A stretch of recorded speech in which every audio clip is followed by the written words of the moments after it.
Soy el doctor Ramón Pinedo, médico de emergencias.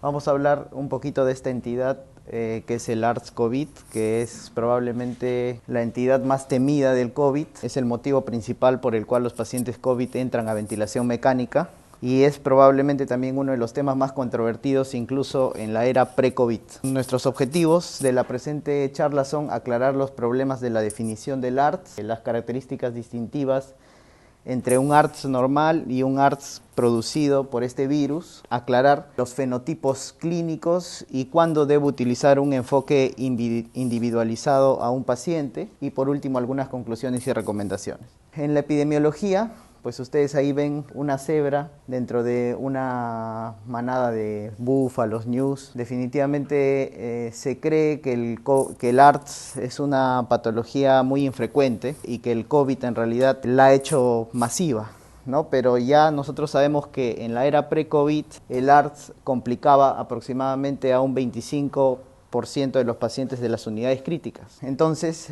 no era para nada desconocido, han habido evoluciones, ya era un tema de bastante discusión y por último, en estos últimos 2 años ha habido pues prácticamente una explosión de la literatura con respecto a las revisiones de este tema, ¿no? Vamos a hacer una pequeña introducción. El primero que describe el ARTS fue Murray en el año 1988 y define el ARTS en un grupo minoritario de pacientes en realidad. En el 1994 recién ocurre una definición formal por un consenso estadounidense y europeo, donde se definen la definición clásica que probablemente todos hayamos estudiado en el pregrado, es decir, la división entre injuria y ARTS, ¿no? De acuerdo a los valores de PAFI. Hasta que en el 2012, en la definición de Berlín, ya se incluyen otros criterios, otros parámetros, como por ejemplo el PIP o el CPAP, debido a que se estaba empezando a manejar de forma ya masiva en las unidades críticas la ventilación mecánica no invasiva y asimismo también el PIP en el paciente en ventilación mecánica ya se empezó a utilizar de forma uniforme. Entonces en el 2012 ya se pone ese requisito y se define al ARTS más grave como un PAFI menor de 100, al moderado menor de 200 y al leve menor de 300. ¿Y por qué se define de esta forma? Porque había una correlación directa entre los valores del PAFI y la mortalidad que tenía un paciente. De tal manera que un paciente con un PAFI menor de 300 pero mayor de 200 tenía una mortalidad de aproximadamente 25%, el que era moderado tenía una mortalidad de 35% y el que era severo tenía una mortalidad del 45%. Estos valores no han variado mucho en los últimos 10 años y es el motivo por el cual esta definición de Berlín probablemente sea lo más rescatable, que tiene una relación directa con la mortalidad de los pacientes. En el 2016, Ribeiro y colegas proponen una modificación, que es la modificación de Kingali, ¿no? ¿Y por qué sigue esto? Esto ocurre básicamente porque no todas las unidades contaban a veces con una tomografía. Por ejemplo, si yo quería definir un ARTS a nivel de periferia donde yo no tenía una tomografía, donde la placa se ha demostrado que tiene una sensibilidad baja para el diagnóstico de ARTS, definitivamente pues yo tendría que hacer uso de otro tipo de herramientas. Entonces es acá donde se introduce la ecografía para ver el grado de compromiso que tiene el paciente en base a los 28 cuadrantes que después se fueron modificando y reduciendo hasta que ahora han quedado 12 cuadrantes definidos, con los cuales yo puedo definir si hay un compromiso mayor al 80% de estos cuadrantes, digo que hay un compromiso difuso. Y los criterios de oxigenación también cambiaron, ¿no? No necesito ya probablemente una gasometría, sino solamente necesito una saturación periférica de oxígeno, es decir, nuestra oximetría habitual y mi relación con el FiO2 que tiene el paciente. De las charlas anteriores, ustedes han podido aprender que tanto los sistemas de bajo flujo como los de alto flujo dan determinadas cantidades de FiO2. Los de bajo flujo se correlacionan directamente con el esfuerzo respiratorio del paciente. Entonces son sistemas inexactos de FiO2. Entonces lo ideal para esta definición es que el paciente esté con un sistema de flujo intermedio, que sería por ejemplo un sistema Venturi, o un alto flujo, como por ejemplo un sistema de oxigenación de alto flujo, es decir, una cánula nasal de alto flujo, que yo sé que me va a dar un FiO2 exacto. Entonces en base a eso, utilizando un dispositivo tanto intermedio como de alto flujo, yo podría decir que si mi paciente tiene un SAFI, es decir, en vez de PAFI, SAFI, es decir, la división de la saturación de oxígeno con el FiO2 menor o igual a 315 y ya le quito el hecho de que tenga o no necesidad de PIP, sea suficiente motivo para decir que este paciente esté entrando ya en un grado relativo de ARDS. Entonces, esta definición es importante porque cambia la perspectiva hacia un manejo no necesariamente en lugares altamente especializados, sino en una identificación temprana, fuera incluso de hospitales nivel 4 o nivel 3, que se puede hacer a nivel de la comunidad. Entonces, eso es importante porque el COVID, nosotros no lo recibimos solamente en los hospitales grandes, sino lo podemos recibir en cualquier lugar, y el COVID grave llega en cualquier lugar, e identificar rápidamente el COVID severo en ARDS es importantísimo, ¿no? ¿Cuáles son los puntos débiles o los problemas de la definición del ARDS? En primer lugar, hay una mala correlación histológica. Clásicamente el ARDS histológicamente se define por dos procesos. Generalmente en los libros clásicamente lo describen como una neumonía intersticial con formación de membranas hialinas o una neumonía organizativa. El problema es que muchos pacientes que mueren con supuesto ARDS tienen patrones histológicos distintos, entonces ese es un punto débil de la definición. No hay una correlación directa entre lo que yo defino como ARDS y lo que finalmente yo encuentro post-mortem en el paciente. El segundo punto débil es que el ARDS en sí no es una enfermedad. El ARDS es una definición, es un consenso, pero no viene a ser una entidad biológica, como yo, por ejemplo, les digo neumonía, todo el mundo sabe qué es una neumonía. En cambio, el ARDS, tal como yo definí en el año 2012 con Berlín, dije que necesitaba que haya PIP, en el 2016 puedo decir que no necesito que haya PIP, y probablemente en las posteriores definiciones diga que necesito tanta cantidad de flujo en una cánula de alto flujo para que yo diga que es un ARDS. Entonces la definición del ARDS varía en base al tiempo en el cual la definamos y a los avances que se tengan en relación a la fisiopatología de la enfermedad. El otro punto es que hay barreras para el diagnóstico, no todo el mundo tiene una tomografía, no todo el mundo maneja bien su ecografía en el punto de atención. Otro punto que me parece que nos ha jugado muy en contra es que no incluye a la cánula de alto flujo, y nosotros sabemos que ahorita, por lo menos en el COVID, la cánula de alto flujo se ha vuelto el estándar de atención. O sea, yo tengo un paciente que está con COVID, ya está entrando a cierto nivel de severidad y yo inmediatamente tengo que colocarle una cánula de alto flujo. Ya se ha estandarizado, por decirlo así. Y ninguna definición hasta el momento todavía incluye la cánula de alto flujo. Hay por ahí revisiones que indican que cuando yo tengo un flujo mayor a 30 litros por minuto en el paciente, ya yo debo estar pensando en que ese paciente tiene un ARDS. Los tiempos no se ajustan, ¿no?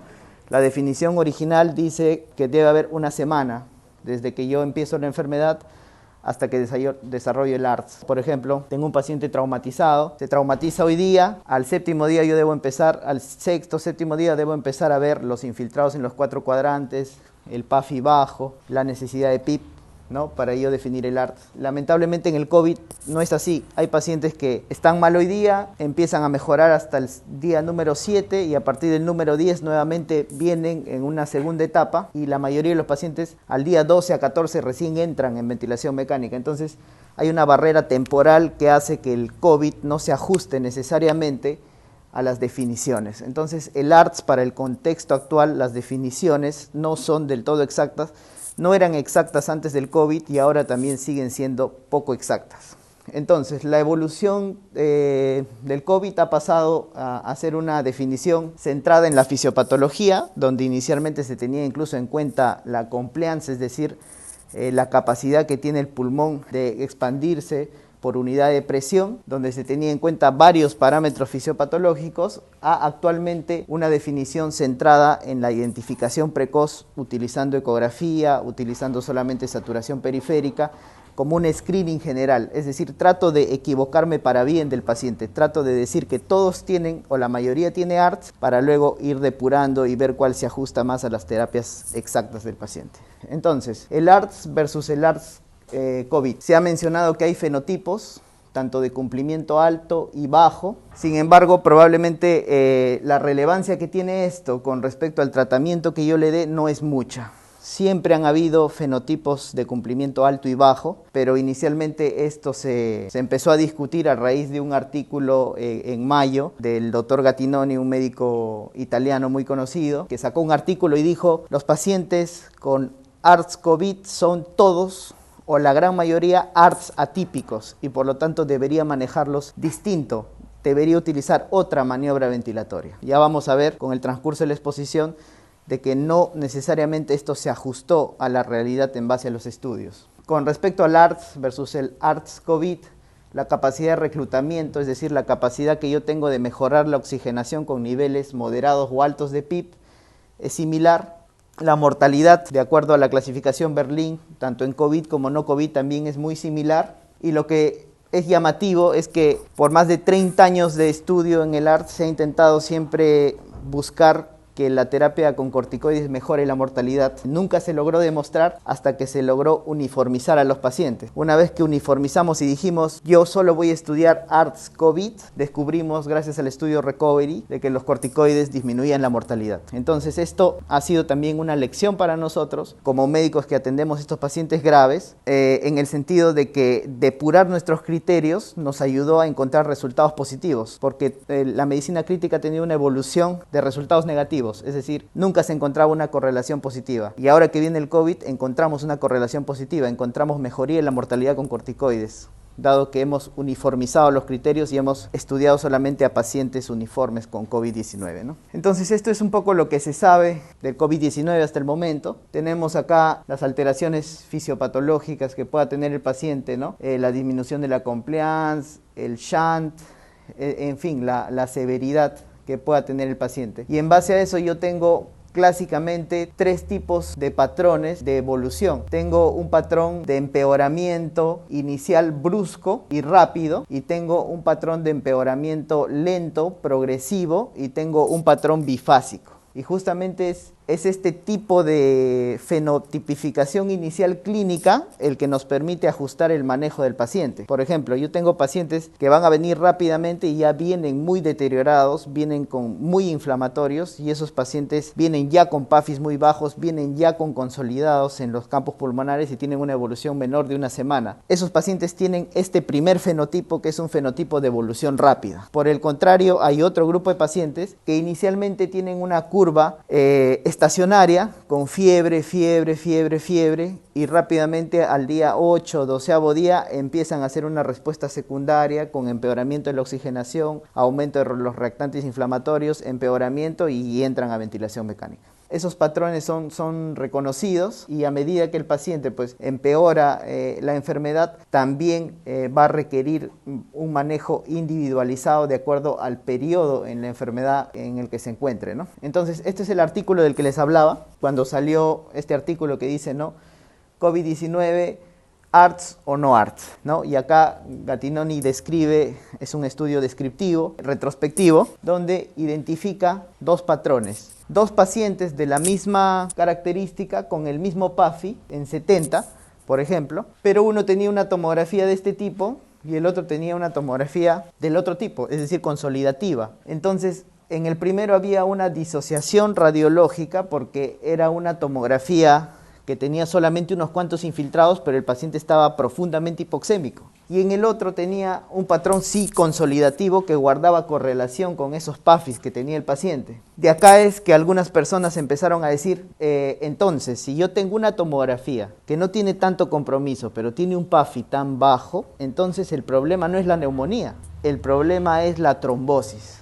E incluso sacaron artículos muy sensacionalistas que decían microclots o una enfermedad por microtrombosis, y empezaron a anticoagular plenamente a los pacientes con COVID, y empezamos a manejar anticoagulación incluso en infusión en los pacientes COVID, porque decíamos, no se explica una tomografía de este tipo para el grado de compromiso que tiene el paciente, entonces tiene que haber un fenómeno vascular. Después se ha descubierto de que la fisiopatología que prima en este problema en realidad es una pérdida de la vasorregulación inicial, es decir, hay una alteración de la ventilación-perfusión primaria. Entonces acá el paciente hace hipoxemia por alteración de la ventilación-perfusión, y acá el paciente hace hipoxemia por mecanismo shunt. Sin embargo, no es necesario recurrir a que necesariamente tiene que haber un fenómeno trombótico. Eso no quiere decir que los pacientes COVID, tanto este de acá como el de acá, no puedan tener fenómenos microtrombóticos.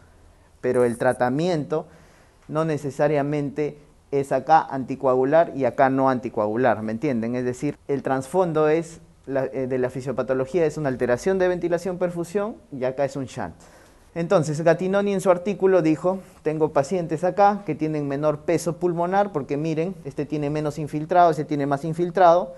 Cuando se mueren los dos pacientes, se pesan los dos pulmones. ¿Qué pulmón van a creer que ustedes que pesa más? Definitivamente este, que tiene más infiltrado, más exudado, neumónico. Este tiene menor peso pulmonar, este tiene mayor volumen de gas, el de acá casi no tiene volumen de gas. Este tiene una compliance, es decir, este tiene una capacidad de expandirse de aproximadamente 80 mililitros de aire por centímetros de agua. Una persona normal respira aproximadamente 100 mililitros por centímetros de agua. Es lo que yo muevo con mi presión intrapleural negativo, 100 mililitros. Si me echo, baja a 80 a 60 mililitros por centímetro de agua. Entonces, este paciente prácticamente mueve la misma cantidad de aire, pero sigue teniendo un PAFI sumamente bajo. Mientras que este paciente sí se correlaciona con el clásico ARTS que conocemos, es decir, un ARTS que mueve poco aire porque tiene unidades alveolares ocupadas por cada centímetro de agua. Entonces, este es un pulmón que sí tiene una compliance baja, ¿no? Dijimos, para recapitular, al final se llegó a la conclusión siguiente, de que si bien es cierto la teoría esta de fenotipo H y fenotipo L es bastante atractiva, no tenía una gran repercusión en cuanto al tratamiento que yo le daba. Es decir, los pacientes respondían igual al volumen tidal bajo, los pacientes respondían igual al prono, los pacientes respondían igual en cuestión de mortalidad. Entonces no era una definición a la cual le hayamos sacado demasiado provecho, y los grandes metaanálisis hicieron comparaciones, por ejemplo, de lo que se encontró en el análisis Lone Safe, que es un análisis muy amplio, con ya estudios multicéntricos de pacientes COVID, y se vio que siempre existieron, incluso en pacientes no COVID, fenotipos que eran H y L y que no eran ninguna particularidad de la enfermedad. Entonces no le dimos mucha utilidad. Pero yo saco de esto, esta utilidad, ¿no? Que el objetivo general en pacientes no intubados es limitar el P-Cili y en pacientes intubados es limitar el Bili. Entonces, ¿qué es el P-Cili? Todos hemos visto tomografías iniciales del paciente con COVID, que son algunos infiltraditos pequeñitos, y vemos que un paciente, de acuerdo a su capacidad funcional, tiene diferentes grados de esfuerzo respiratorio. Ese esfuerzo respiratorio genera una presión intrapleural negativa.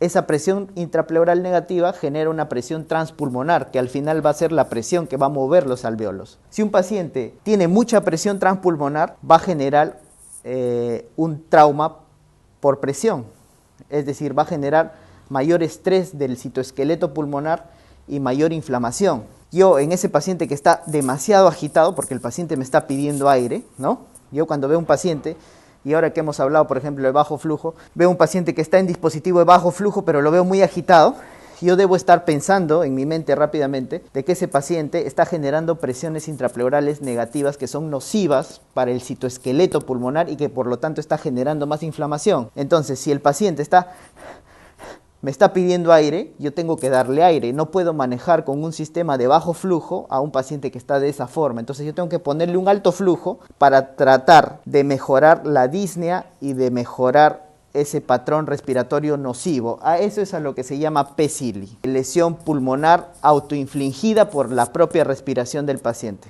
El tratamiento de ese P-Cili, hasta el momento, son dispositivos de alto flujo. Y en pacientes intubados, yo lo que tengo que limitar es la injuria causada por el ventilador o el Bili, que no es otra cosa que también un juego de presiones, una alteración de la presión igual transpulmonar que genera daño en el citoesqueleto pulmonar y mayor inflamación. Entonces, de la hipótesis de Gattinoni ha quedado probablemente esto como concepto mental que me importa que se lleven a casa, ¿no? Entonces, vamos a ver, vamos a ir en busca de la evidencia en cuestiones fisiopatológicas del COVID asociado al ARTS. Este es un estudio que tiene valor porque es un estudio multicéntrico, prospectivo. No hay muchos estudios así, que sean multicéntricos y prospectivos, y por lo tanto les he traído este estudio para ver qué tan cierto hay en todo lo que les he hablado de la cuestión fisiopatológica, ¿no? Entonces, en primer lugar, la mayoría de los pacientes con ARTS-COVID tienen complacencias pulmonares bajas, tienen compliance baja.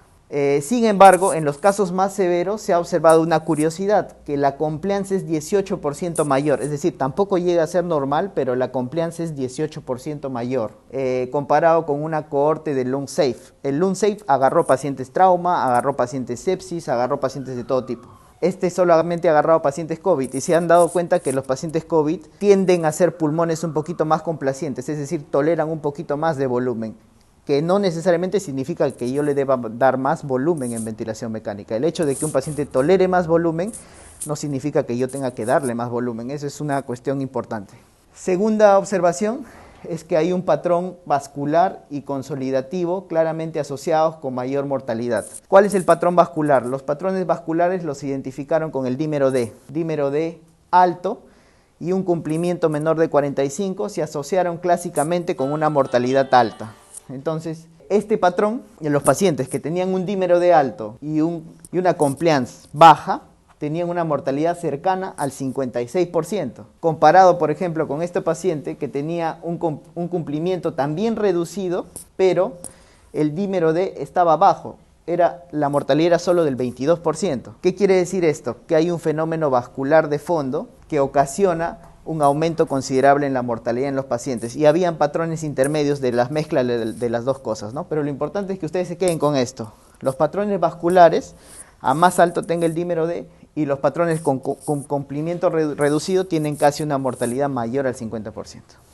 Esa es la segunda observación. La tercera observación es el ratio ventilatorio, ¿no? El ratio ventilatorio no es otra cosa que una herramienta que uno utiliza en ventilación mecánica para saber cuánto de espacio muerto hay, ¿no? Y tiene relación directa básicamente con un fenómeno vascular, un fenómeno que crea espacio muerto. Entonces, el ratio ventilatorio era mayor en pacientes que tenían dímero D alto, pero complacencia superior. Entonces, en ese grupo había un mecanismo de generación de espacio muerto, ¿no? Entonces, la tercera conclusión es esa, ¿no? Que el fenómeno vascular era importante en un grupo de pacientes con un aumento del espacio muerto. La cuarta observación, lo clásico es que yo tenga un paciente con ARDS y yo le tome la compliance. Y yo diga, tengo un paciente con compliance del 50% y generalmente yo encuentro un PAFI muy correlativo, un PAFI de 50, por ejemplo.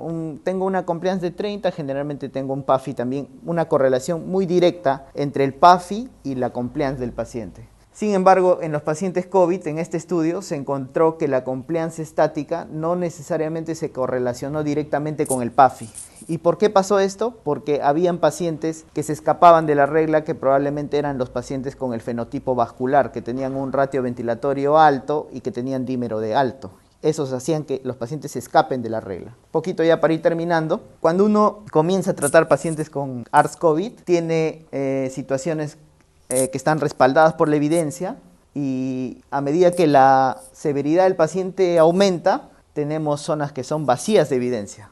Es decir, tenemos zonas que no están bien catalogadas, como por ejemplo, ¿cuánto de PIP necesita un paciente con ARDS-COVID? Ni siquiera se ha llegado a tener la respuesta de cuánto de PIP es el óptimo para un paciente con ARDS en general. ¿Qué nos queda en estas situaciones? Que a medida que aumenta la severidad, yo tengo que darme cuenta que probablemente el respaldo que yo encuentre en la evidencia va a ser menor, y por lo tanto yo necesite más terapia individualizada a la cabecera del paciente. Entonces, a más severidad, más individualización necesito y menor evidencia voy a tener de lo que hago. Sin embargo, hay cuestiones que ya están dichas en cuestión a la evidencia en el manejo del ARDS. En los años 90, hablar de ARDS era hablar de limitación de volúmenes. ¿Por qué? Porque antes se utilizaban 12 mililitros por kilo. A partir del estudio ARDNet se empezó a utilizar 6 a 8. Ahora todo paciente que yo pongo a ventilación mecánica o que esté fuera de anestesia, ¿no?, o que no sea neuromuscular, yo tengo que ponerle 6 a 8. Así no tenga ARDS. Entonces ahorita el ARDS ya no es sinónimo de volumen bajo. La ventilación mecánica es sinónimo de volumen bajo. A partir del año 2000, ARDS era sinónimo de PIPs altos, ¿no? Porque decían, el ARDS, enfermedad grave, necesito manejar con volúmenes bajos y PIPs altos. Entonces era sinónimo de ARDS, PIP alto. A raíz de los estudios del ARDS y del alveoli, se dieron cuenta que las maniobras de reclutamiento no siempre eran buenas, se dieron cuenta que mucho PIP también podía hacerle daño al ventrículo derecho y podía hacerle daño también al pulmón, y ya no es sinónimo ARTS de PIP. Entonces ahora el ARTS se ha vuelto sinónimo de algo. Su evolución ha cambiado. ¿Y de qué creen que es ahora sinónimo ARTS? Cuando yo digo ARTS, ¿es sinónimo de qué? El ARTS actualmente es sinónimo de prono. Me interesa que se lleven esa conclusión, ¿no? Porque si ahorita estudian ARTS para decir ARTS tengo que utilizar volúmenes bajos, no, utilizo ventilación mecánica porque tengo que utilizar volúmenes bajos. Pero cuando yo defino el ARTS y me doy cuenta que este paciente tiene un ARTS, tiene un pulmón poco complaciente, tiene un consolidado típico, dependiente, y es un paciente que me está pidiendo mucho PIP, es un paciente que tiene la oxigenación baja, yo inmediatamente tengo que pensar ARTS prono. Entonces ahorita la evolución conceptual ha cambiado. ARTS sinónimo de prono. ¿Ok? Por último, estas son las palabras de pues, el maestro de ventilación mecánica, que es Gattinoni, ¿no? Que es prácticamente lo que yo les he hablado ahora, que es dentro del ARTS, que es una entidad inventada por la humanidad, ¿no? Hay la enfermedad, que es la expresión de la enfermedad, ¿no? Generada por la naturaleza, que requiere diferentes tratamientos ventilatorios dependiendo de cómo afecten las características pulmonares, que es una estrategia protectora en un caso que puede convertirse en una estrategia potencialmente devastadora en otros casos, ¿no? Entonces, el ARTS no es otra cosa que el concepto que yo tenga, pero la enfermedad de fondo tiene diferentes comportamientos y el manejo debe ser adecuado o individualizado a cada condición clínica especial. ¿Ok? Gracias.